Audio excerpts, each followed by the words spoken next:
Attorney general of India, Bharat का महान्यायवादी। आज हम लोग पढ़ेंगे कि अटॉर्नी जनरल ऑफ इंडिया का क्या क्या कॉन्स्टिट्यूशनल स्टेटस है, इनके क्या फंक्शन है। सबसे पहले हम लोग ये जानेंगे कि अटॉर्नी जनरल होता है क्या। अगर हिंदी में इसकी बात की जाए तो इसे कहते हैं भारत का महान्यायवादी। अब इसके नाम से समझ में आ रहा है कि महान्यायवादी, तो यहाँ पे सबसे पहले क्या इंडिकेट कर रहा है कि न्याय के बारे में बात कर रही है। अगर न्याय के बारे में बात किया जा रहा है तो और कैसा न्याय, महान न्याय। तो हम लोग इसके बारे में जानेंगे कि इनका फंक्शन क्या होता है, संविधान में इनको कौन सा स्थान दिया गया है। तो इनको महान्यायवादी के साथ ये भी हम लोग कह सकते हैं कि first law officer of India, Bharat का प्रथम कानूनी अधिकारी।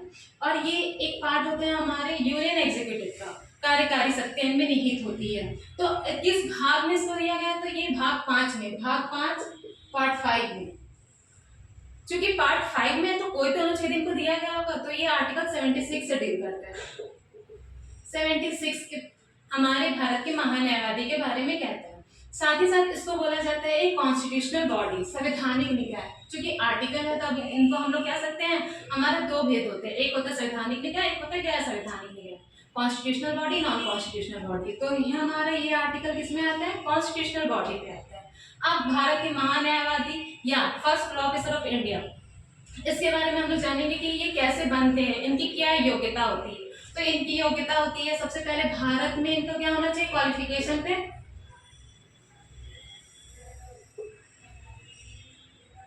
सबसे पहले तो हम लोग कहेंगे कि इनको सबसे पहले भारत का नागरिक होना चाहिए, एक फर्स्ट क्वालिफिकेशन। सेकेंड होता है कि ये सर्वोच्च न्यायालय के न्यायाधीश बनने के, सर्वोच्च न्यायालय के न्यायाधीश बनने की इन पे योग्यता होनी चाहिए। अब हम लोग कहेंगे कि सर्वोच्च न्यायालय के न्यायाधीश कैसे बना जाता है।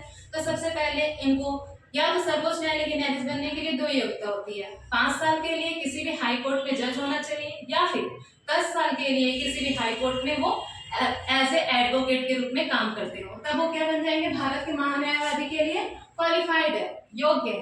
बट इसके साथ ही हमारा एक यहाँ पे या जुड़ता है, ठीक है। और अगर पहला वाला क्वालिफिकेशन ना हो तो दूसरे वाले के अकॉर्डिंग राष्ट्रपति की नजर में एक अच्छा क्या होना चाहिए, न्यायविद, एमिनेंट ज्यूरिस्ट। तो हम वो क्या बन सकते हैं, भारत के महान्यायवादी बन सकते हैं। तो ये हमारी क्वालिफिकेशन है। अब ये क्वालिफिकेशन महान्यायवादी बनने के लिए तो आ गई, साथ ही साथ इनके लिए जब इनको कौन लाता है, कोई व्यक्ति तो होगा जो इनको नियुक्त करेंगे, तो वो हमारे राष्ट्रपति होते हैं। राष्ट्रपति के संदर्भ में ये कह सकते हैं कि राष्ट्रपति, प्रेसिडेंट ही इनको लाते हैं, प्रेसिडेंट ही इनको हटाते हैं, ठीक है। तो यहाँ पे हमारे पास क्या हुआ, भारत के महान्यायवादी को एक संविधान में अनुच्छेद दे दिया।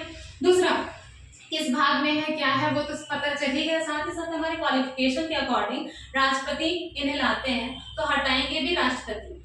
और इनका एक टेन्योर, इनका कोई टेन्योर नहीं होता है, इनका कार्यकाल कोई फिक्स नहीं होता है। ये किनके प्रसाद प्रेम on the pleasure of president he hold his office. इसका मतलब ये कह सकते हैं कि राष्ट्रपति चाहे तो रखेंगे, राष्ट्रपति चाहेंगे तो हटा सकते हैं। इसको ये कह सकते हैं राष्ट्रपति ही इनकी सैलरी डिसाइड करते हैं। अगर एक छोटे छोटे पॉइंट में हम लोग देखें तो यहाँ से आपके सारे छोटे छोटे क्वेश्चन बनते जा रहे हैं कि राष्ट्रपति लाते हैं, राष्ट्रपति हटाते हैं, कार्यकाल कितना होता है, कोई फिक्स नहीं होता है, सब राष्ट्रपति पर निर्भर करता है, ठीक है। तो अब यहाँ पे हम लोग जानेंगे कि अगर ये न्यायवादी है तो इनका कुछ फंक्शन तो होगा, कुछ कार्य करेंगे। इस फंक्शंस में हम ये कह सकते हैं कि ये महान्यायवादी का नाम से स्पष्ट कर रहा है क्या, न्याय के बारे में। तो ये न्याय किसके बारे में, तो ये न्याय हो सकता है गवर्नमेंट ऑफ इंडिया, ठीक है। भारत का महान्यायवादी attorney general of India represents government of India in every court. Bharat के जितने भी कोर्ट है सब में महान्यायवादी भारत सरकार को क्या करते हैं, रिप्रेजेंट करते हैं। भारत सरकार को जो भी लीगल मैटर्स होते हैं, जो भी कानूनी विषय होते हैं, उस पर क्या करते हैं, सलाह देते हैं भारत सरकार को।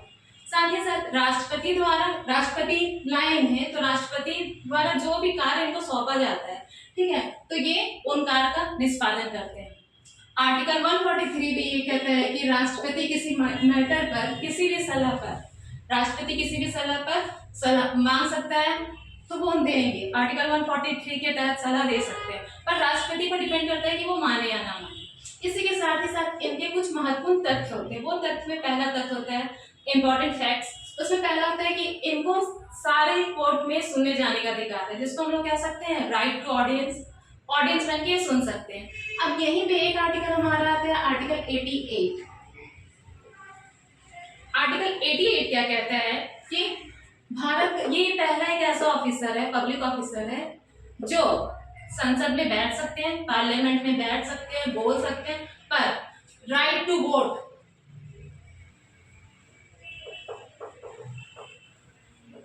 राइट टू वोट इनको नहीं रहता है। ये क्वेश्चन कई बार पूछा जाता है कि कौन ऐसा अधिकारी होता है जो संसद में बैठ सकते हैं, बोल सकते हैं, परंतु वोट नहीं कर सकते। ये है हमारे भारत के महान्यायवादी। भारत के महान्यायवादी भारत सरकार के खिलाफ कभी भी कुछ भी सलाह नहीं दे सकते हैं। मान लीजिए कोई एग्जांपल ले लेते हैं, Ratan Tata versus government of India. तो Ratan Tata versus government of India पे हमेशा एजीआई भारत सरकार के सपोर्ट में बात करेगी, कभी भी किसी दूसरी पार्टी के सपोर्ट में नहीं बात करेगी।